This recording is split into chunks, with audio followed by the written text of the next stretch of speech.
Hamba Allah yang dimuliakan oleh Allah Subhanahu wa taala. Lalu di sini hendak diungkapkan bagaimana kemampuan Imam Syafi'i dalam bidang syair.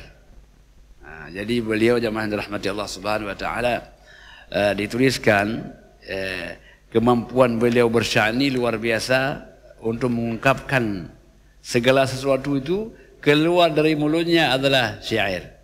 Jadi inilah kehebatan Imam Syafi'i radhiyallahu anhu. Hatta jemaah dirahmati Allah, ketika beliau hendak meninggal dunia, maka datanglah seseorang. Qala Imam Al-Muzani, kata Imam Al-Muzani, dakhaltu ala Syafi'i, saya masuk bertemu dengan Imam Syafi'i radhiyallahu anhu wa huwa alil, beliau dalam keadaan sakit. Beliau sakit, maka Imam Muzani masuk menemui beliau. Faqultu, maka kata Imam Muzani, kaifa asbahta ya ustaz? Wahai ustaz, wahai tuan guru, apa kabarnya pagi ini? Ya. Faqala, maka beliau menjawab.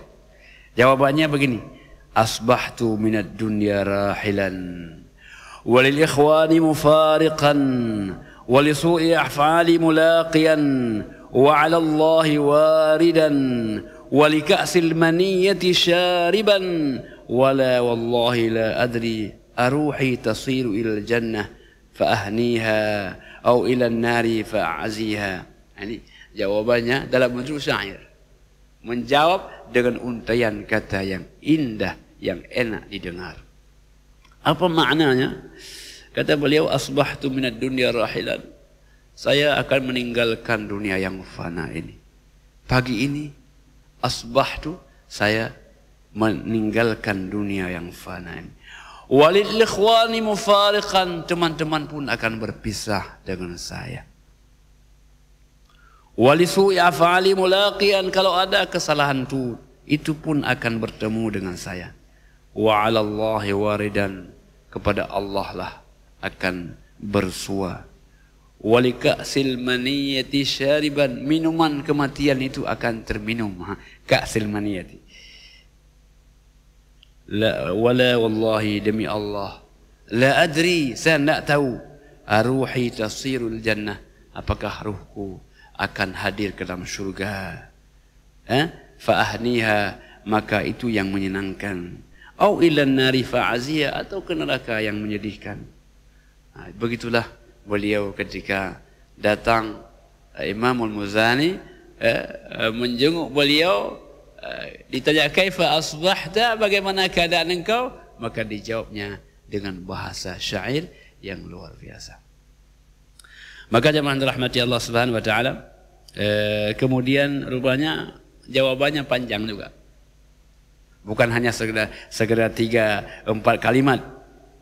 Beliau melanjutkan, summa ansha'a yaqul, beliau mengatakan, ilaika ilahil khalqu, kepada engkau wahai penciptaku, arfa'u raghbati, semua tertumpah keinginanku. Wa in kuntu ya dzal manni wal judi mujrima, walaupun wahai Tuhan yang Maha Pemurah, banyak kesalahanku. Walamma qasa qalbi wa dhaqat madhahibi, ketika hatiku sempit dan jalanku buntu, ja'altu ar-raja minni li'afwika salama sullama, aku jadikan tangga-tangga menempuh pemaafanmu, wahai Tuhan yang Maha Mulia.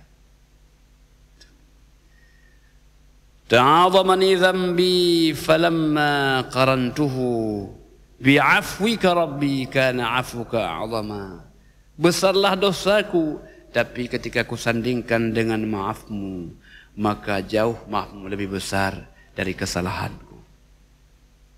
Jadi makanya beliau selalu mengharap ridha Allah Subhanahu wa taala. Wa ma ziltu dha 'afwin wa ma zilta dha 'afwin 'anil dhanbi tazillu tajudu wa ta'fu minhu wa takarrama, senantiasa engkau ya Tuhan zat yang selalu memberikan kemaafan atas dosa-dosa, dan selalu memberikan kemuliaan.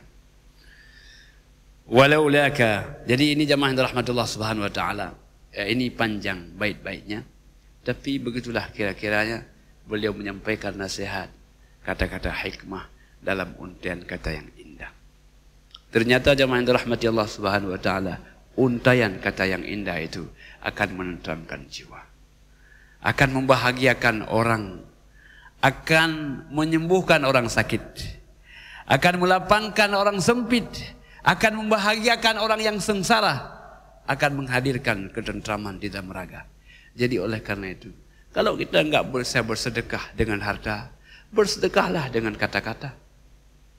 Kalau kita tidak punya emas permata, tapi kita punya untaian, mutiara, kata-kata yang indah dan mempesona. Jadi oleh karena itu jamaah yang dirahmati Allah, Imam Syafi'i orang miskin. Beliau orang yang tak punya. Tetapi beliau memiliki untaian mutiara hikmah yang memberikan pencerahan ke dalam jiwa. Jadi oleh karena itu jamaah yang dirahmati Allah, belajar berbicara dengan untaian kata yang indah itu adalah sebagai sebuah kekayaan yang tiada batas harganya. Allah